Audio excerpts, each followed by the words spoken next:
In a world of ordinary fantasy football podcasts, ordinary guys rise up to bring you extraordinary analysis and entertainment. This is the Falafel House Fantasy Football Podcast with your hosts Kevin Cotillo, Sal Lito, and Stephen Marcus.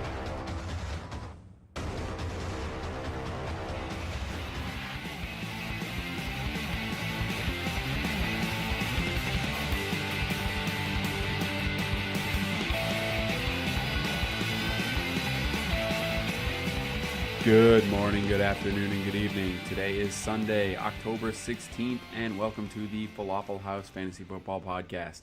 I am your host, Kevin Cotillo, and I just want to remind you that you can follow me on Twitter as @WallyCentral or in the Fantasy Life app under the same name.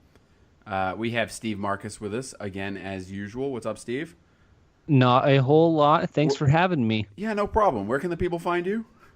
You can find me at Sid Skeet on Twitter and the Fantasy Life app. Same name on both platforms. That's really convenient that it's the same name. Yeah, I like to make it easy for the people. That's good. That's good. Sal Lito is with us, of course. What's going on, Sal? Yeah, how you doing? All right, you seem a little irritated. Yeah, you guys are pissing me off already. Well, we have been on the call for about 40 minutes, so that sounds about right.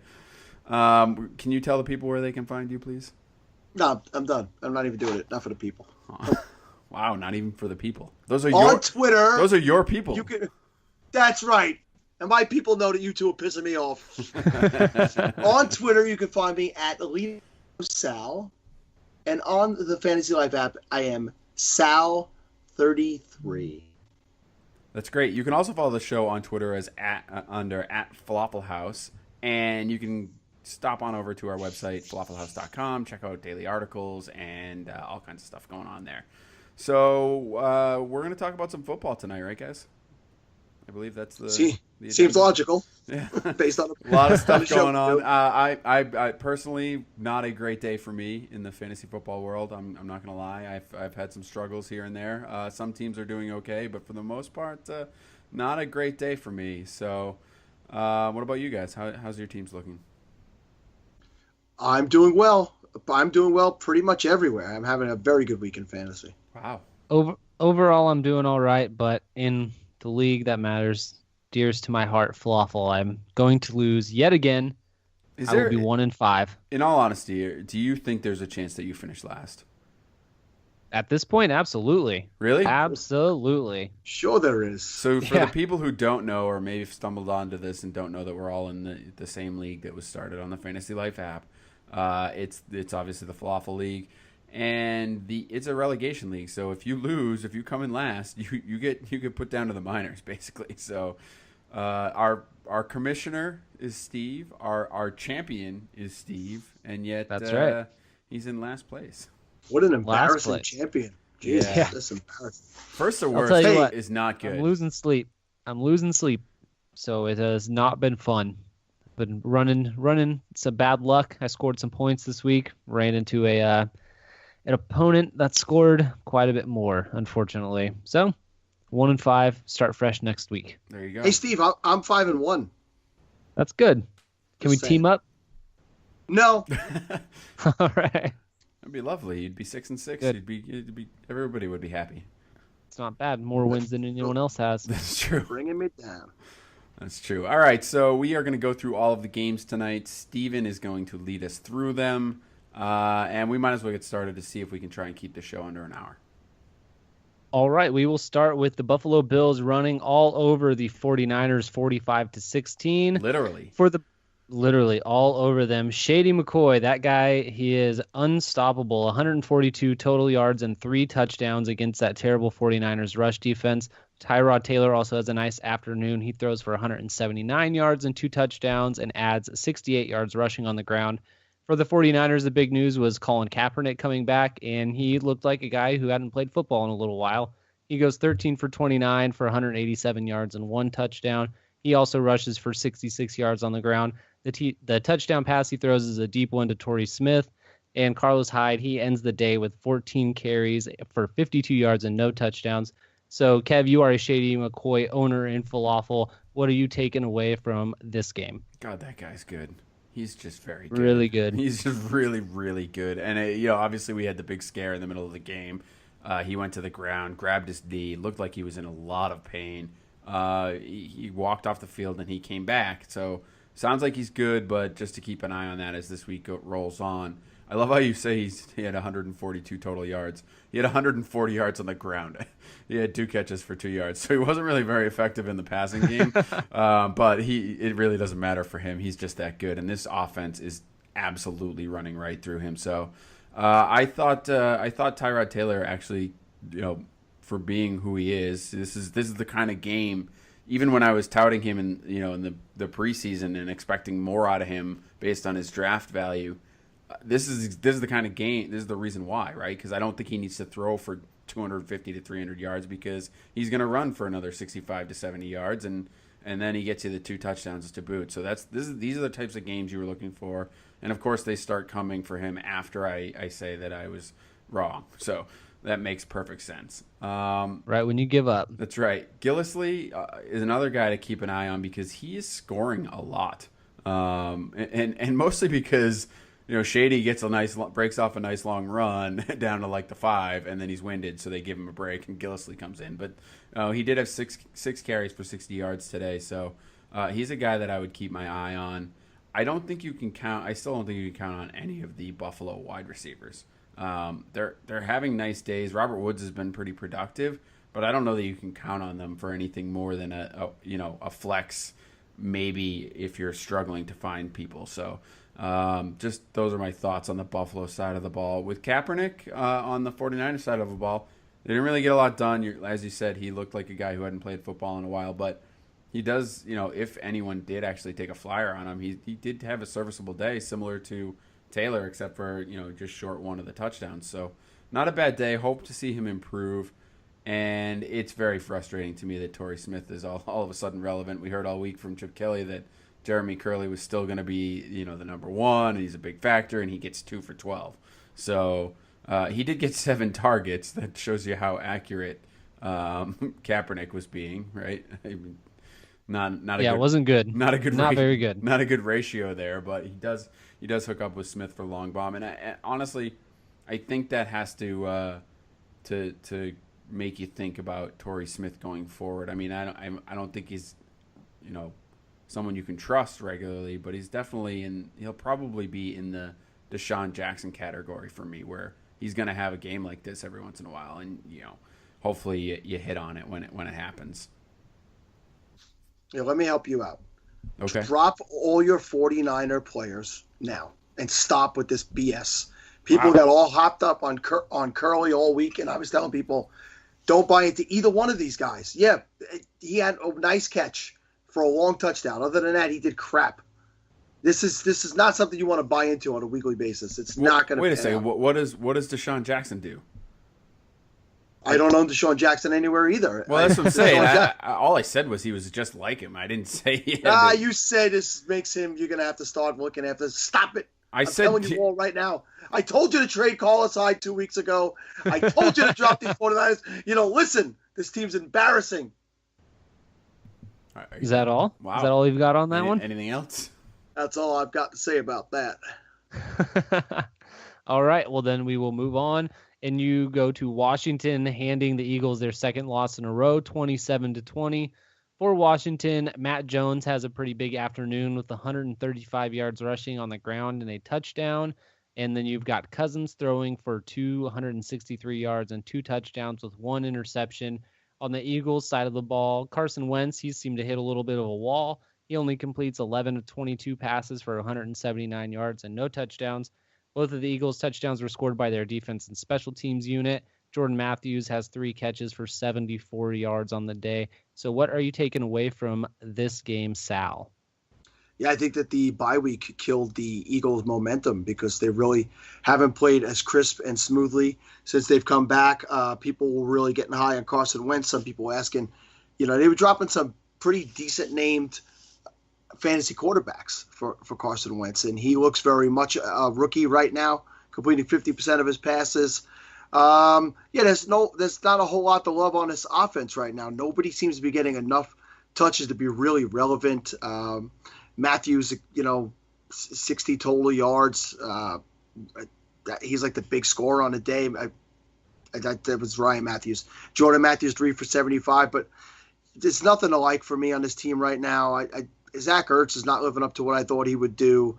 The bit players, Aguilar, Beckham, they're just getting a catch here or there. It's nothing exciting on the Eagles right now, and even the defense is not looking as good as it once did. And over with the Redskins, I mean, they said Rob Kelly was going to get some touches. He didn't get a whole lot, but he did a lot with them. So he's a guy I definitely would keep an eye on. He averaged almost 10 yards a carry, actually almost 12 to 13 yards a carry today. So Pierre Garçon had a nice little day, but these wide receivers are very similar to the ones on the other teams we discussed. Who's going to be the big guy that week? I don't know. It could be Crowder, could be Jackson, could be Garçon. And Vernon Davis had a pretty fantasy relevant day because of a touchdown, but 2 catches, 50 yards, 1 touchdown. 2 teams that I don't put a whole lot of stake in anybody outside of maybe Matt Jones going forward. Sal, do you need a hug? Nope, I feel fine. Are you sure? Because you seem a little upset today. I mean, come over here. Go ahead, come over. I'll smack you. Look, I agree with you though. I think none of these teams really provide anything that you can really count on. I don't think Kirk Cousins is a valuable quarterback going forward, even though he did give you the decent fantasy day, I guess, 263, 2 touchdowns and 1 pick. So, but he's just. When you watch him play, he's just not good at football. Like, he's just not. That's just my personal opinion. I think you're right. I think it's pretty much Matt Jones who looked good. Maybe Robert Kelly you can start keeping an eye on in case something happens to Matt Jones, and that's about it on the Washington side of the ball. And I thought Ryan Matthews ran well, like you said, but you can't count on him with only 9 carries, so. It's really all I got. Sorry. All right. Yeah, that's absolutely true. It's just last week he came out, I believe he got 16 touches for the game, and then to see it kind of drop off this week is kind of surprising. So definitely something to keep your eye on. We press onward and we go to Marcus Mariota leading the Titans over the Browns 28-26. For the Titans, this crow tastes absolutely delicious here tonight. We have Marcus Mariota throwing for 284 yards and 3 touchdowns with 1 interception, and he adds 64 rushing yards to that. His second week in a row with 30-plus fantasy points. We talked about starting Marcus Mariota over Andrew Luck. And how. I'm sorry, Marcus. I'm sorry. Yes, I'm very, very sorry as Andrew Luck is playing here tonight, and it does not look like he will score more than 30 points. So had you been able to start Marcus Mariota over him, that would have been the right choice. I did not advise that, so I apologize. Alex Gelharm made you look foolish? Yeah, that's not surprising, though. I believe you said, what does he know, right? Didn't you say, what does he know? Isn't that what, didn't you say something like that? That sounds too rude for me to say. Oh. Yeah, it does sound like a Sal comment. And DeMarco Murray, he does add 65 yards and another touchdown. Delaney Walker absolutely disappears from this game. For the Browns, Terrell Pryor has a great game, 78 total yards and 2 touchdowns. Duke Johnson also finds the end zone. He gets a late rushing touchdown. But overall, the Browns did not look very good. They fall to 0-6. And with the Dolphins, who we'll talk about later, winning, they maybe cement themselves as the worst team in the NFL. So, Kev, what are you taking away from this great game? Yeah, I think the thing that I'm starting to take away from this team in general, the Cleveland Browns, that is that there really aren't anyone to count on except for Pryor. I think Pryor's pretty good.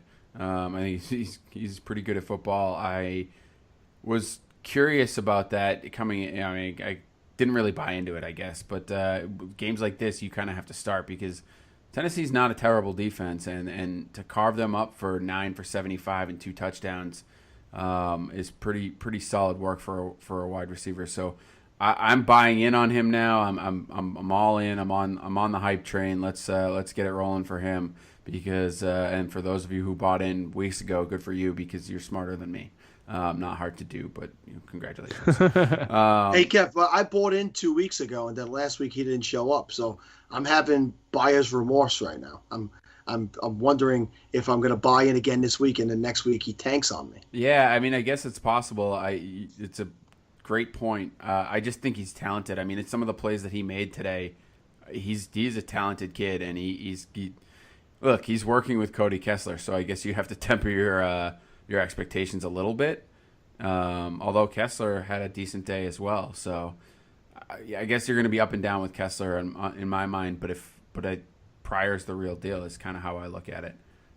It was interesting for me to see DeMarco Murray come back to earth a little bit, especially against a Cleveland team that just can't stop anyone from doing anything. And so that was a little intriguing to me because Murray has been phenomenal this season, but I wonder whether or not he's going to start to break down again. So hopefully this isn't that game where he's starting to break down. Maybe it was just a tough game for him. Mariota was doing some good things. Kendall Wright had some good, had a lot of receptions, was doing really well in the receiving game. So maybe they just didn't, need him as much. But 21 for 65, that's it's not a great day. So he does get you the touchdown to salvage your fantasy day, though. So I don't know. I mean, these are two terrible teams. I don't really like to count on anyone from any of these teams except for maybe DeMarco Murray. So and like I said, I like Pryor, but Sal clearly pointed out that he's not someone you can count on every week. Sal, what do you think? I think that if you, for any way, shape, or form, still have Tajaé Sharpe on a roster, drop him hard, drop him fast, get him off your roster. He's just really not panned out. And with Kendall Wright, a guy who's been pretty consistent over the years for the Titans, having a nice game like that, maybe he comes to the forefront. Rashard Matthews got into the end zone again and had 70 yards receiving. So the Tajaé Sharpe experiment, in my opinion, is done and over with. And like I apologized to Rex Ryan the other day, I will apologize to Marcus Mariota because I said, don't start him, never start him. You cannot start him. And he's really put up some good performances. So you have to take notice, especially in a deeper league where you might be struggling with a quarterback. Over on the Browns side, I think it was either last week or the week before where I brought up that you should drop Duke Johnson, and he had a nice game today. So trade him. Trade him immediately while his value is high.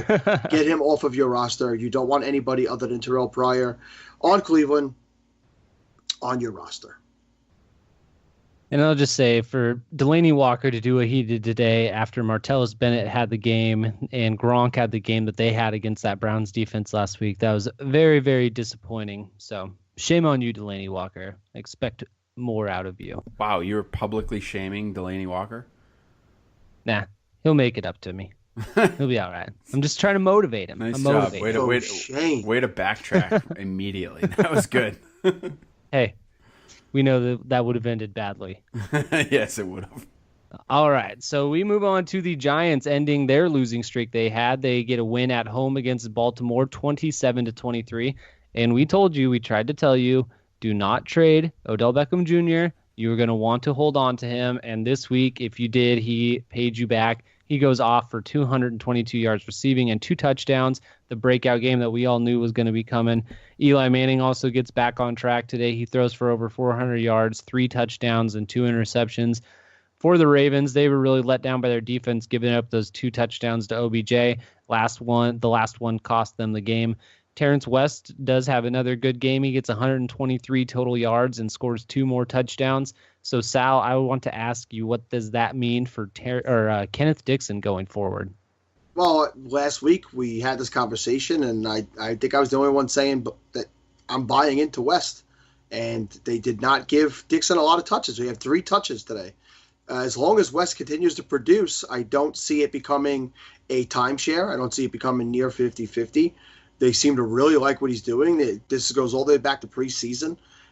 They moved Forsett out of there. I don't know that was necessarily to give room for Dixon because Dixon, is a young guy who was going to be there. I think this was to open it up to see what West can do. And in the 2 weeks that he's gotten the opportunity to be the lead guy, he's put up. So for me right now, I'm buying in on Terrence West, and I am unfortunately I don't have him anywhere. But if I had the ability to trade for him, I would do it. If you want me to continue on to the Giants side or let Kevin rebut, I will let Kevin rebut. I was just going to say, I mean, I agree with you that he's putting up fantasy relevant days. He had 2 touchdowns today, so you can't really argue with that. But he did have under a 3.8 yards per carry average. I mean, he didn't really set the world on fire here. So while he is scoring for fantasy purposes, you are correct in that. He did get 23 carries to Dixon's 2, so I guess you can't worry about Dixon. But I don't know that I'm buying West going forward as a highly productive running back. I'd like to wait and see a little bit more. It's my own. I would just think Kenneth Dixon. How's that? I think it was interesting to see Kamar Aiken got an opportunity today with some injuries, especially to Steve Smith, and 4 for 64 is not a great day, but it's a good day, and he looked good. And I just think that they're really underselling this guy. But I think that the way he performed last year, to kind of bury him on a depth chart at the beginning of the year and not give him an opportunity was actually a detriment to the team. So I hope to see him really be able to stay as part of the offense on a weekly basis. It's hard though. Who would you take out for him? Well, let's see how long Steve Smith stays out, but right now I think he performs better than Perriman. And Perriman is good and is not much younger or really younger at all than Aiken. So the guy put up numbers last year for the second half of the year that were on par with any wide receiver 1 in the league. Sure, I just think you're going to go with you're going to go with your first round pick. I mean, if he's healthy and ready to go and he's similarly productive, I think you're going to put him out there. I think guys have to worry about winning games and stop worrying about where you took people. Yeah, but that's not the way it works. I mean, they do. They do worry about that. But less and less. That's really kind of an older mentality, in my opinion. You see it around the league with guys. But my point is they're similarly productive, right? I mean, Aiken had 4 for 64. Perriman had 3 for 48. It's not like there was that much of a difference between the two. And Perriman's, he hasn't been great, but he hasn't. Because most of the targets are going to Steve Smith. I'm basing it on half a season of looking like a wide receiver 1 in the NFL. Why ignore a guy like that because he wasn't drafted in the first round? I don't care where he's drafted. You walk in and you show that you could be a wide receiver 1 in this league. Why would you not get played? I mean, you know what? Then some of these guys deserve to lose their job. If you put a guy like that on the bench and your team sucks and they're 0-3 in their last 3 and they're going downward, then you deserve to lose your job. Harbaugh. I'll tell you that as early as this morning, I was trying to convince people to start Odell Beckham Jr. today. I actually had people who didn't want to start him. It's I feel like, I don't know if it's me more than anybody, I've dealt with so many OBJ disgruntled owners who are just willing to give this guy away for ridiculous trades or not start him over guys that just didn't make sense. So hopefully the people that I spoke to listened and had him in there today. I know I did, and he helped me out in a ton of places, including helping out Eli, who I have probably in 5 different leagues going today. So that's why I think I'm doing well, Kev, like I said earlier, because Eli finally showed up today. Yeah, there you go. That definitely helps, especially when your receiver goes for 222 and 2.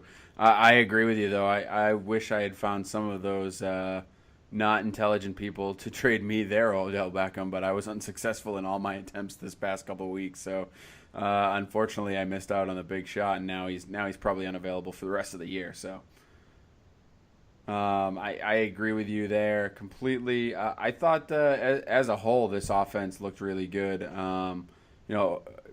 Manning looked like he had command again. He looked confident. They didn't really run the ball, but they didn't really have to. So, and Baltimore's just, I was surprised they hung around as well as they did against this team. Ended up putting up 10 points in the last quarter.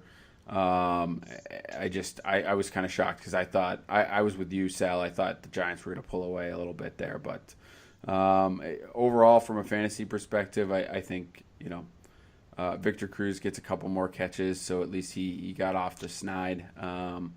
What happened to your boy Shepard though, Steve? What's going on?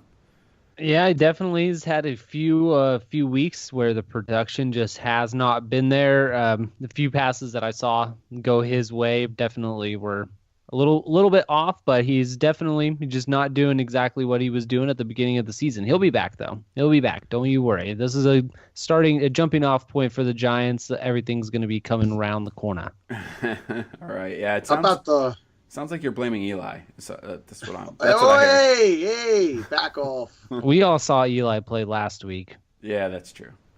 How about the whole lot of nothing going on in the Giants running game? Yeah, that's nothing. It's embarrassing. 9 for 15 for Rashad Jennings. Rainey doesn't do anything either. And Rainey didn't even really get involved in the passing game, which is kind of what you thought he would be there for. And Paul Perkins still not getting any run. He did have 2 for 10. I mean, let the guy run. If you're not going to do anything else, just free Perkins. Put him in there. Free him. Put him in there. I agree. All right, we will move on into New Orleans, where the Saints hang on to beat the Panthers 41-38. After leading 21-0 early, the Saints had to kick a late field goal to win this game. Drew Brees has his typical Superdome day, throwing for 465 yards and 4 touchdowns. You have Brandon Cooks and Coby Fleener. They are the biggest beneficiaries of that day. For the Panthers, they welcome the return of their injured stars this week. You had Cam Newton throwing for 322 yards and 2 touchdowns, also running for a touchdown. And then Jonathan Stewart making his first start since week 2. He rushes for 85 yards and finds the end zone twice. But the Panthers come up short. They fall to 1-5 on the season. So, Kev, what are you taking from this game? Well, I mean, I don't think you can look at the fact that the Panthers are 1-5 and not be concerned about that for them. I mean, that's terrible.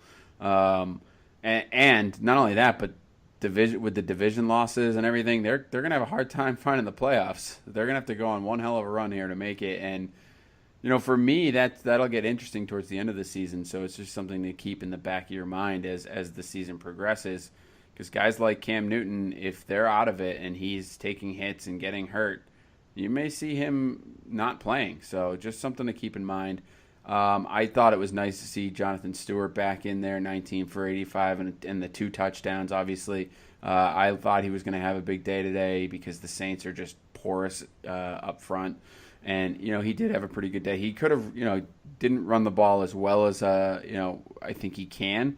But he was coming back off the injury. And I thought it was interesting. Obviously, you see Cameron Artis-Payne back to inactive. So that's obviously this is Stewart's job when he's healthy. So Cam Newton also screws you by throwing touchdowns to Funchess and Dixon instead of any of the guys you want him to throw touchdowns to. So that kind of hurts. It was nice to see Cooks get a good day on the New Orleans side for you, Steve. Just even though it's going to go to waste, I was happy for you. Thank you. I appreciate that. They are just so good in the Superdome. It's not even funny. Like 465 and 4 touchdowns. We knew this was going to be that kind of game, right? But it's still, when you see these kind of numbers, it's incredible. If you bench anyone on the Saints when they're at home, you are dumb. There's just no other way to say that. I thought, I would have liked a little more out of Mark Ingram in this game. But, when they were up 21-0, you thought they might run the ball a little bit more. And I think they tried to, and then started to get closer and they had to pick it back up again. But hopefully maybe you'll see good days from Mark Ingram when they're on the road. I think that the tone was set for Mark Ingram first and goal at the 2, and they ran Coby Fleener for a touchdown. That kind of ruined Mark Ingram's day right there.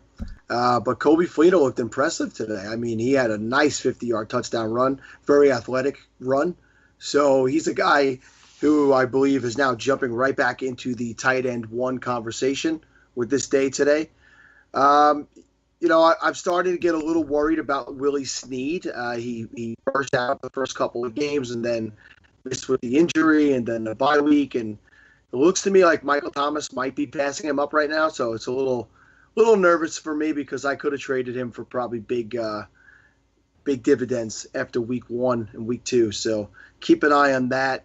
I was definitely supporting Cameron Artis-Payne. Continue to get touches over there, but I think Jonathan Stewart more than showed that he's able to handle that job and that I don't really necessarily know what I'm talking about. And, with the Panthers, like you said, guys like Funchess and Philly Brown and Ted Ginn, and they just take away from the bigger guys on his team and kind of make it a little bit of a mess for me. I was expecting a big day out of Kelvin Benjamin, and 8 for 86 is nice, but not getting anything in the end zone. And Greg Olsen, again, with another big day coming off of a career day last week. Again, no touchdowns, kind of sours that day. But overall, the Panthers are definitely in big trouble, and let's go Falcons. Sal, what did you think about what I was saying about their record and as the season progresses here? Yeah, I think as long as he's healthy, he's playing. If you mean if he gets banged up and they decide to rest him, if he's healthy, he's playing. And to me, that's not. You're not going to rest him because they're out of it. I guess my point is more just the little things might creep up. The little injuries might keep him out more than anything else. You know what I mean? Yeah, I can understand what you're saying, but he's one of the faces of the NFL and clearly the face of that franchise, and I think it's even a pride thing for him where he'll try to push through and fight through stuff like that.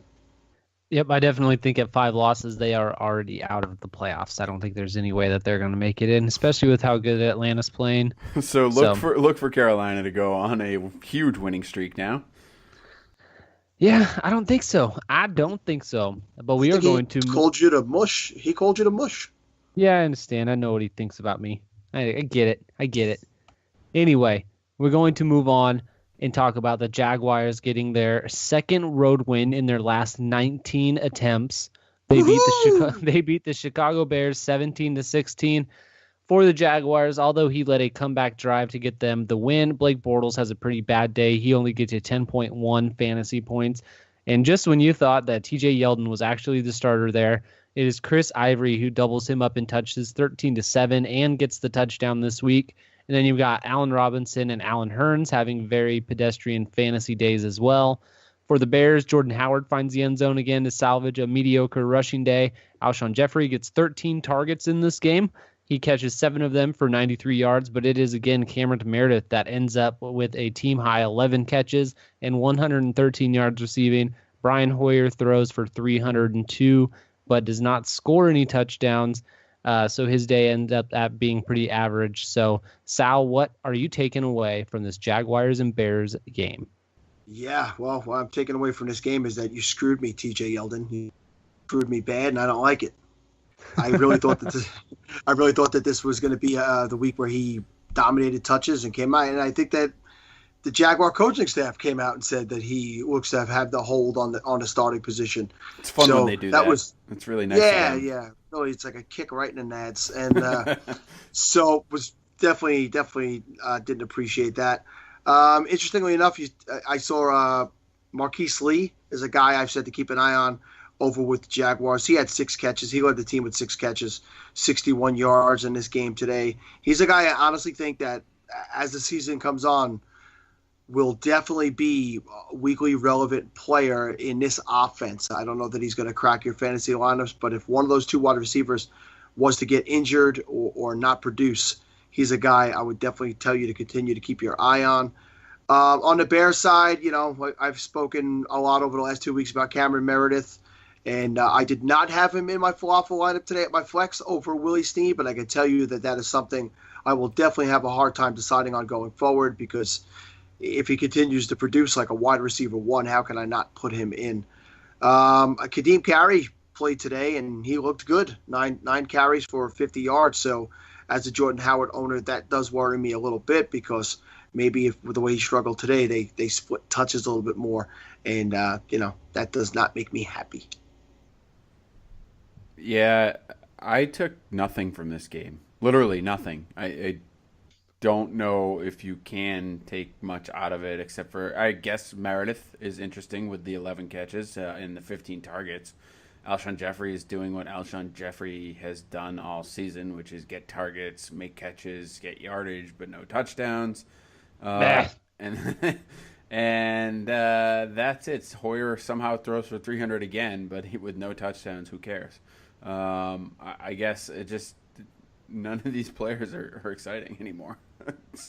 To Sal's point, Meredith, I guess you have to take notice of what he's doing. But again, it's still only 2 games, and I mean, I think you got to grab him wherever he's available. I think he should be owned in 100% of leagues, no question. But I mean, I don't know if you're starting him every week until you see a couple more, maybe.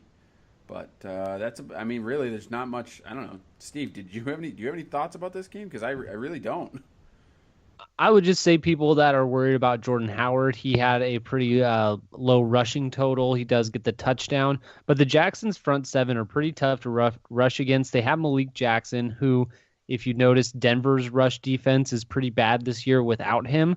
And so him being added to the Jacksons defensive line, which was already pretty solid to begin with, probably accounted for a lot of that. So I think going forward, he is still a very reliable borderline RB1 because he's still getting that goal line work. He's still the only guy there. So I think better days are ahead for him. Don't get worried about the low rushing total today. The Jacksons, huh? The Jacksons. It's just one. I believe it's just one. Malik Jackson. Well, you called them the Jacksons twice. Yeah, you did do that. I thought the Jackson was out there. The Jacksonville Jacksons. And to Sal's point, with Carey getting nine carries, that is concerning a little bit. So I'm not concerned about that as much. Well, maybe you should be. It wasn't so much the carries as much as he produced better on them for me. That worries me. If they see that, and they're worried, all right, maybe he's a rookie and he's going to be great. He has looked good. Maybe he just needs to be spelled because he might be better with less touches. That type of thing. But I hope it doesn't happen. I have him in a few places, so. Definitely something to keep in mind. All right, we will move to Detroit, where the Lions win on a late field goal in a shootout with the Rams. They win 31-28. For the Lions, Matthew Stafford says, no running backs, no problems for today. He throws 4 touchdowns, spreading them all around. Marvin Jones and Anquan Bolden both get a touchdown. And Golden Tate decides to show up. He gets 165 yards receiving and a touchdown, helping no one because I'm sure everyone has given up on him at this point. And then for the Rams, how many people started Kenny Britt this week? That's 3.9% of owners in ESPN League started him, and all he did was catch 7 balls for 136 yards and 2 scores in 0.5 PPR scoring. He's only failed to reach double digits in 2 of the 6 games, which means I have to ask, Kev, do you think Kenny Britt is for real? Yeah, I mean, I was going to ask, do you think Case Keenum is for real with 321 and 3 touchdowns? But Kenny Britt's probably a better question at this point because he does continue to keep producing. And I got to say, yeah, he probably is for real. I mean, he's a guy who had some talent earlier in his career. He battled through some injuries, so he definitely knows how to play the game. He's a good receiver. He's big. He makes good catches in traffic. He always has, but he's always had those injuries. And I mean, you can't argue with the production, right? You cannot look at what he's been doing over the course of this season and think that it's not something that could last because the offense seems to be highlighting him.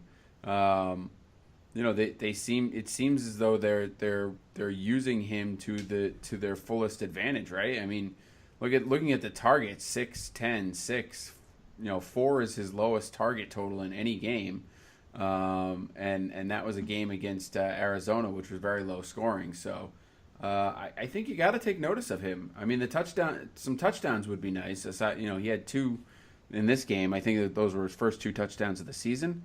So, if he can keep that going, yeah, he's fantasy relevant. He, maybe a bye week fill-in, potentially a flex from time to time. Definitely a guy you want to keep on your radar, and he should be owned. Who would you rather have, Cameron Meredith or Kenny Britt?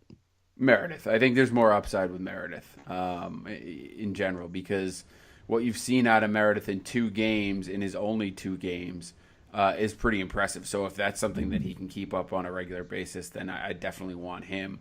But having said that, if you're looking for a safe play that I think you can see you'll find consistency for the rest of the season, yeah, Britt's probably worth a flyer there. But I mean, I definitely take Meredith. As for the rest of the game, this Detroit offense for me is very frustrating. They're good. There's a lot of good fantasy value there, and obviously Stafford throws for 4 touchdowns, which you got to love. But The running game, there was nothing to speak of.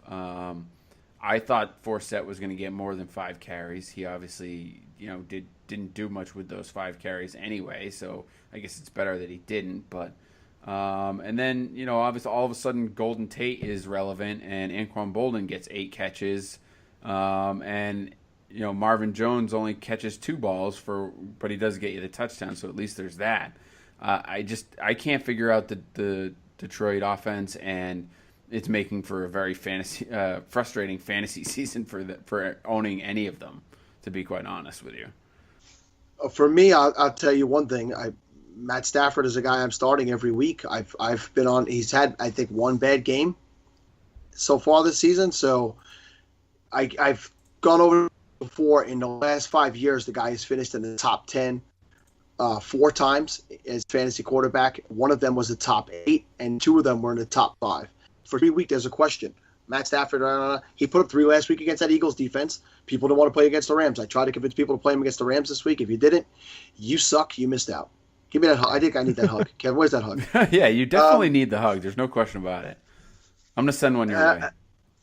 We'll get you a hugogram. Anquan Boldin has become a touchdown-a-week guy, so if you're ignoring him, stop. I would consider adding him, especially in a deep league, a wide receiver 3 at this point. Anquan Boldin or Kenny Britt? Anquan Boldin.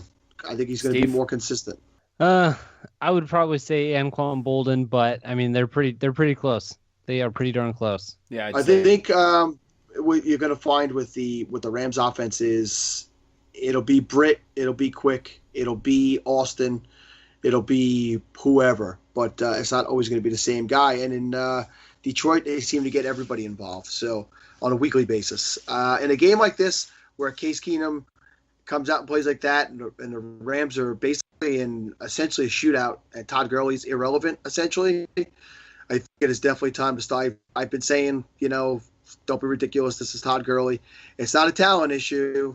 It's just the way he's being used and the way he's being blocked for, I guess, at this point. So Todd Gurley is a guy you really, really have to consider now, possibly moving and see what you can get for him, because he's just not going to pay you back for the position you drafted him at. If you got the Kenny Britt, Case Keenum stack in DFS today, congratulations. Yeah, no kidding. I do like seeing Gurley get 4 catches for 4, and 4 targets for almost 40 yards. That definitely helps his day, in my opinion, because I think, well, I agree with you. I don't know that he's going to get you're ever going to get the value that you're putting in. You put in draft wise. At least when he's in the passing game, he gets you those catches and he gets you that extra yardage that's helpful. And I think that's a way they've found to try and get him into space. So I wish they would do it more. I would say based on that, though, because he still had a double-digit fantasy day with those receptions, and so when the total came out, I would look to move him at this point. See if you can get him on some good name value. Sal is quitting on Todd Gurley. Wow. It's very, very sad. It's a sad day. It is. He's an angry man today. So That's true. We should rehash this on Tuesday. We'll bring Gurley back up on Tuesday. Yeah. I will not discuss it. I am done. Make sure your emotions aren't playing into this decision.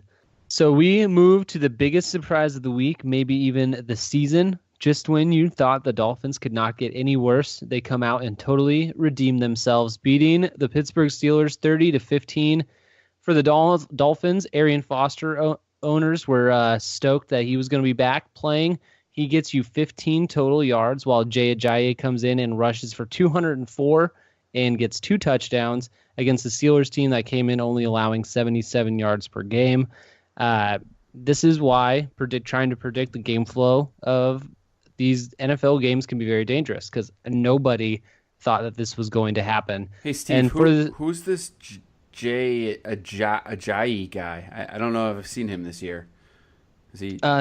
He's been around. Oh, he's been pretty solid the last couple weeks. We've actually talked about him coming on. Oh, you mean the guy I said looked explosive last week, and I was told you're not buying him? You know who he is, Kevin. You liar. You're just an angry man. He's very, very angry.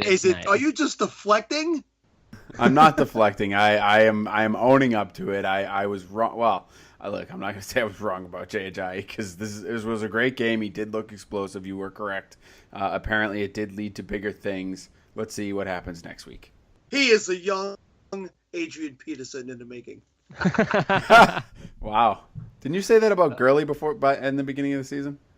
I said that he is the current version of Adrian Peterson. That is correct, sir. But the talent actually is there. And real quick, we will move on. The Steelers, a very forgettable day for them. Big Ben leaves this game with a knee injury, and I've actually seen very recently it looks like Big Ben is going to be out for 2 to 4 weeks. So that is some pretty interesting news. You got Antonio Brown. Yeah, Landry Jones. That's right. That's a nice song that you just made up right there for him. Antonio Brown, 39 receiving yards. Le'Veon Bell, 108 total yards, no touchdowns. Sammy Coates follows up his huge day with a goose egg, 4 targets, 0 catches, a big old 0. So, Sal, what do you take from this matchup here? That Eli Rogers did not live up to my bold prediction. But that new guy Hamilton caught a touchdown. That was great. One of many people who caught touchdowns this week that helped absolutely no one in the fantasy world. I mean, go ahead, Bud. I was just going to say, there were a lot of those this week.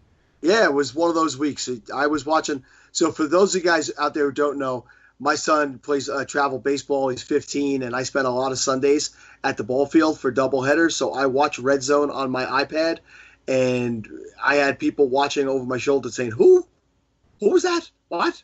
Constantly today. People in the Giants game, people in the Jaguars game. There were receivers we never heard of that caught touchdowns today.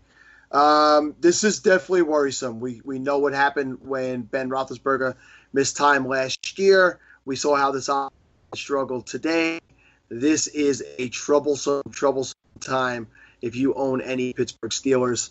On the Dolphins side, I did say you should start Jarvis Landry because they give up a lot of receptions to wide receivers in Pittsburgh, and he had a nice day, 7 receptions for 91 in a PPR format. He had a good day. Beyond that, not a whole lot going on this offense. We discussed Jay Ajayi, but they did get the surprising win, and happily for me, knocked a ton of people out of the survivor pool that I'm in. Yeah, this is the type of game that makes me not want to play fantasy football from time to time. Everything about this game sucked. I mean, from Jay Ajayi going off for 25 for 204 and 2 touchdowns, while Arian Foster gets 3 carries. The Pittsburgh offense should have just destroyed the Dolphins this week, and they didn't.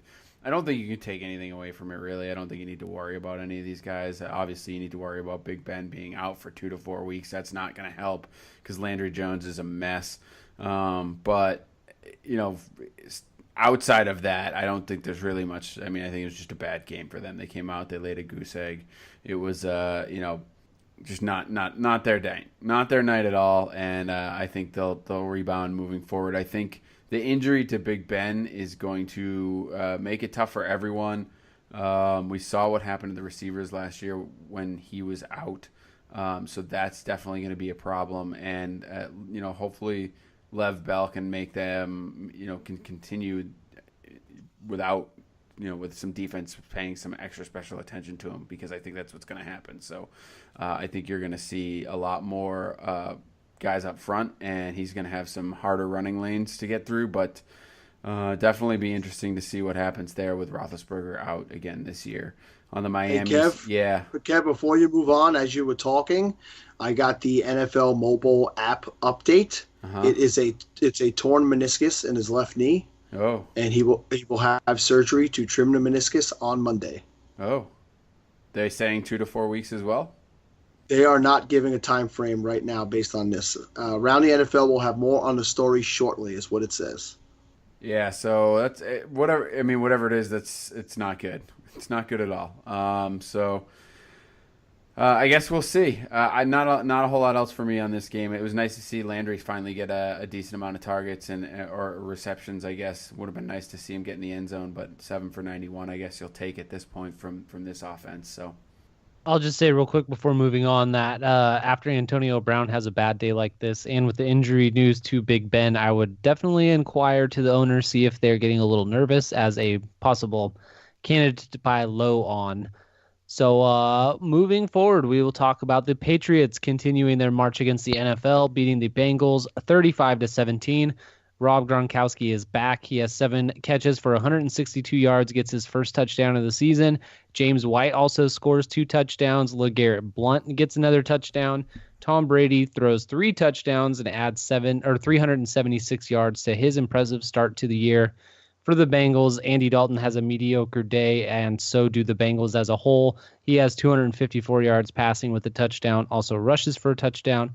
Giovanni Bernard was the back you wanted to start, just like we all kind of thought he would, but both of them got stuffed multiple times on the goal line, so their days could have been much better than they were. A.J. Green gets 88 yards, but it's Brandon LaFell who gets into the touchdown again, or into the end zone again. So, Kev, I will ask you, what are you taking from this one? I am taking that the Patriots are awesome, and they will win the AFC. All right. Look, hey, Pittsburgh. Both Pittsburgh and Denver did us some favors this week, so we. How about Oakland? How about Oakland tanking? We'll get to them. I think we all knew that was going to happen anyway. So shut your face. No, I mean I think the offensive machine that is New England rolls on, right? I mean, you saw what Brady can do. He's almost 800 yards and 7 touchdowns so far since his 2 games back. That's what he's going to do all year. To be quite honest with you, I don't think that he's going to dip at all. I think you're going to see production like this, 2 to 3 touchdowns every week, if not more, and over 300 yards, and he's going to throw the ball a lot. That's what the offense is built to do. Nice to see LeGarrette Blount still get 13 for 50 and a touchdown in this. Shows me that he could still be relevant in this offense. I was a little concerned with that because of what with Brady coming back. You don't know exactly how many touches he's going to get because they're going to throw the ball, like I said. So it's good to see him still getting worked in a fair amount, and they're gonna build leads against a lot of teams in this league. So he will be relevant. It was again also nice to see James White 8 for 47 through the air with the 2 touchdowns. Looked good doing it. He was a guy that I said this week might be a good play because of his rapport with Brady and the fact that. Brady likes having him in there for those little dump offs and little screens that he can. And those are the 2 plays that he scored on. It was basically looked like the same play to me. Gronk is back, which is nice. 7 for 162 and a touchdown. I mean, that's impressive. He looked great. He could have had more, actually. Honestly, if he had kept his head about him. He got a little worked up. This game got a little chippy. So on the other side of the ball, for me, interesting to see. A.J. Green held to 6 for 88, no touchdowns. He actually was open quite a bit in this game. He could have had more. Dalton missed him on a few throws, I thought, and he could have had a little bit more. I don't know that he was open in the end zone at all, but he definitely had left some stuff out on the field. I was wrong about Brandon LaFell, Steve. I really was. I thought that he was going to have a bigger game than this. He did get you the touchdown, so if you played him, you had an okay day. But I thought he was going to be paired up with Logan Ryan, who has been awful this year. But he actually they didn't put Ryan on him for a lot of the game. They switched things around. So. I don't know. He was shut down. I thought he was going to have a better day, but Tyler Boyd did look pretty good. Hopefully, he's starting to come into form. He was doing exactly what I thought he was going to do in the beginning of the season, which would be work the slot, get the short passes, and kind of take them as long as he could through traffic and get some extra yards after the catch, and that's kind of what he did today. So hopefully, you can see that continue. He's a guy I would keep on my radar. For the running backs in Cincinnati, not much to speak of there, and I don't know. I think Jeremy Hill is a guy that I don't think you can trust. I just really don't think you can trust him in your lineup right now because he's not producing for you. Yeah, what else can I add to that? You covered it pretty well. Other than I had high hopes for the Bengals this year.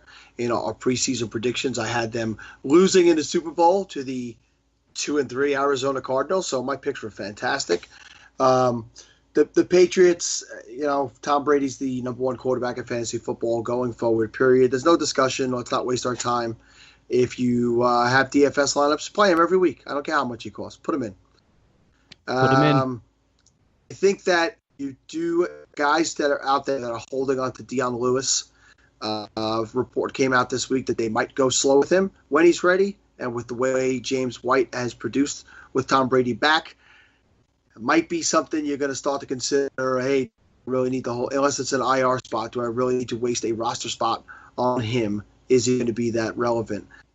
What I found interesting in this game is that Tom Brady threw for 376 yards, and the top three receivers in this game were 2 tight ends and a running back. No wide receiver on his team had more than 39 yards, and Edelman led the group with 4 catches for 30 yards. So going forward, I don't know that I can trust having any wide receiver outside of Julian Edelman in my lineup on a weekly basis. Chris is a guy I'm going to have to wait and see if he continues to be more consistent than he was today. The 2 tight end set is definitely paying off for anybody who invested in Gronkowski or Martellus Bennett. But going forward, those are the guys I would count on, not Hogan, not Amendola.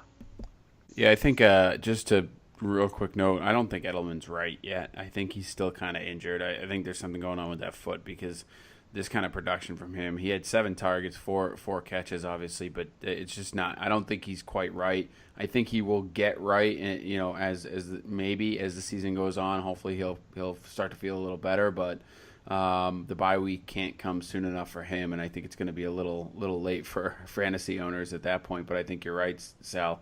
I mean, this is what the Patriots do. They take what the defense gives them, and if the defense shuts down the wide receivers, they're going to go elsewhere. So very, very, very frustrating what Edelman has done to his fantasy owners this season. Very frustrating. So we will move on, and we'll talk about the Chiefs going into Oakland and giving the Raiders their second home loss on the season, 26-10. For the Chiefs, Spencer Ware has himself a day with 163 total yards and a touchdown. Jamal Charles, a.k.a. Hot Sprinkles, he has 47 total yards and scores a touchdown himself. Alex Smith has a very Alex Smith day, but he fails to throw a touchdown, so he does not get you that many points. For the Raiders, Derek Carr struggles in this game. He throws for 225 yards and a touchdown, but he has 2 turnovers. Amari Cooper has a great day. He catches 10 passes for 128 yards, but does not get a touchdown. But other than that, very unimpressive day for the Silver and Black. So, Sal, what's up with that? Yeah, so, I took them in our weekly pick'ems that we do. I took the Raiders, but anybody who knows me and knows I'm a Raider fan, I had people talking to me all week about this game, people talking to me last night down at the local football field, people today at my son's baseball games, and to every one of them I said, this will be interesting if they can actually win today and prove that they're different and prove that things have changed. They have a chance to really seize an opportunity with Denver taking a bad loss on Thursday night, and they just showed that they're a young team and they're not ready to make that leap yet. And I hope that this isn't something that helps, ends up spinning them into like a spiral somewhat like they did last year, but they're just not ready to make that leap, in my opinion, right now. They play very unintelligent football at times. It was very disappointing and frustrating to see. Derek Carr did play really poorly today. I was having a conversation with my son. He asked me who's been the MVP in the league, in my opinion, going through the first few weeks, and I named a few guys that I thought could be considered for that, and Derek Carr was a name I brought up, but after watching this game, he's not ready for that at all right now. I think it's interesting that neither running back – I mean, DeAndre Washington only got 10 carries, and he did have 49 yards, but I think that they have left the door open for Latavius Murray to come back, these 2 guys, because nobody has done anything super, super impressive in the 2 weeks that he has gone. So if Latavius Murray was dropped, which I know was something that was being discussed in some places, or you could buy him on a cheap right now, I would absolutely do that because I have a feeling he comes back and gets very much involved in this offense. On the Chiefs side, we don't know. We don't have to go over how many times I said Spencer Ware will remain relevant when Jamal Charles comes back, and I touted Spencer Ware months before the season started. The guy is good. Spencer Ware put the team on his back today and helped carry them to victory. And with Jamal Charles being 100% healthy, with no restrictions, and Spencer Ware stepping up, having that many touches, being that successful, there's no doubt in my mind that he's earned every right and opportunity to be fantasy relevant and relevant for the Chiefs on a weekly basis for the rest of the season. For the rest of the season, you are telling me that he is going to get 24 carries to Jamal Charles's 9. Is that what I said? I said that. Well, no, I'm just curious because that's why he was, that was his relevance today. It was 24-9. I think if you flip those around, then you're talking Spencer Ware is not as relevant, and I think that's there's a legitimate chance that happens in my mind. So based on what though? The guy has performed. He's produced. I agree. Why did Jamaal Charles not get those touches today? Because I think he is still being eased in. I think it's still, you're only talking about his second game, and a game in which the first game he had what? I forget the number, but it was like 5 total touches all in. I mean, I just think they're working the guy in. I'm not as sold on you that Ware is going to get this kind of volume the rest of the season, and if that volume continues to dip, then you're a big name. You're a big name bigot. I am not a. If they're not big names, you think if they're first rounders, they automatically get the shot over somebody else. It has nothing to do with first rounders or not. Spencer Ware has earned the right to be a relevant. I think that you said was he'll be a relevant player. He's definitely a flex option the rest of the season. You really? I didn't say he wasn't a flex, but I'm just telling people that I think that there is a chance that his volume will dip as we move along, and as Jamaal Charles gets further away from his injury. I just want people to be aware of that. I don't think that I'm just sharing a separate viewpoint that I'm not as gung ho on Spencer Ware the rest of the season as you are. That's all. Now I know you need. I know you're angry today. I understand you're angry today, and I know you need a hug, but I'm allowed to have a separate opinion. So don't come near me. I don't even have anything else to say about this game. Let's move on, Steve. All right, we will move on. We will move to Seattle, who is able to overcome a missed extra point to beat Atlanta 26-24. The Seahawks get a great day from Christine Michael, much to the chagrin of my falafel team. He gets 83 total yards and 2 touchdowns. Alex Collins gets another rushing touchdown. Russell Wilson and the receiving game were pretty much a letdown all around. Jimmy Graham does have a pretty solid day, but other than that, not much to speak of there. For the Falcons, this offense is real, and Matt Ryan is for real. He throws for 335 yards and 3 touchdowns against the Seahawks secondary. He does have 2 turnovers, but he still puts up over 20 fantasy points. Julio Jones has a good day as well. He gets 139 yards and a touchdown. The run game, for the most part, was shut down for the first time all year. So, Kev, what are you taking from this game? Yeah, I think it's that right there, the running backs, right? I mean, it's the first game this year that the running backs didn't produce well, and not just in the running game, but there was nothing for them in the passing game either, because Julio Jones and the other guys whose name I can't say definitely had good days. So Matt Ryan is, as you said, is for real. He's slinging the ball everywhere, and that's going to continue. I don't think it's a sign of what's to come for this rushing attack, but it's definitely. Against a tough defense, you're going to see this from time to time especially where they're so successful throwing the ball. So, Freeman and Coleman will have better days, but it's certainly not going to help you when they put up numbers like this. Kristen Michael, I 2 touchdowns. You got to love that, especially when it comes against Steve. But I just, in general, I don't know. I still have it in the back of my mind that maybe Rawls is coming at some point. And 18 for 64 doesn't really do it for me from a yards per carry standpoint. So, he was a little big name bigot. You're a big name bigot. Thomas Rawls is a big name. Come on. He was a hot name coming out of last year. I'm fairly certain he's an undrafted free agent last year. But he was a big name coming out of last year, coming into this season. Well, Christian Michael has been a big name for like 6 years, and he hasn't done anything. He's been a big flop up until now. Steve, don't like people. Steve, go hug Sal, please. For the love of God. Sal, I'm coming over. Oh, man. All right. The passing game was a big disappointment on the Seattle side, like you said. I was wrong about Tyler Lockett. I thought maybe coming out of the bye week, his injury healed. I thought he might be a little more relevant. And maybe this was just a day where they didn't throw the ball particularly well, because none of the guys on that side of the ball had good days. Baldwin only had 4 for 31. Lockett was 3 for 23. So, I mean, I guess, there wasn't a lot to be had in the passing game, so maybe it was just a a good day by the Atlanta secondary. So hopefully, I'll wait. I'm gonna do it. I'm gonna wait one more week on Lockett, and then I'm cutting paid. So, Sal, what do you think? I think you're 3 weeks too late on dropping Lockett, but I think that. So in that same conversation I had with my son today, the person I came to, who after 5 weeks of the NFL season going into today, who I felt was the MVP was Matt Ryan. And I think that Matt Ryan put on an MVP performance today, specifically in the third quarter. He did not lose that game today, and that interception to lose the game was Julio Jones' fault. It was in his hands. It was 100% catchable, and he let it pop right out of his hands and into the Seattle defense's hands. So I am going to say, without a doubt, Matt Ryan is matchup proof right now. He's a guy I'm absolutely willing to start against anybody on a weekly basis, and I will not be afraid to do that going forward. And that also for Julio Jones, even though he did have that ball tip off his fingers, is another guy to stop questioning on a weekly basis if you should start him. He's a flat-out stud. There's maybe 3, 4, 5 wide receivers in the NFL that you start every week regardless. And if they have a mediocre week one week, you don't abandon them. You go back to them the next week, and he is definitely one of them.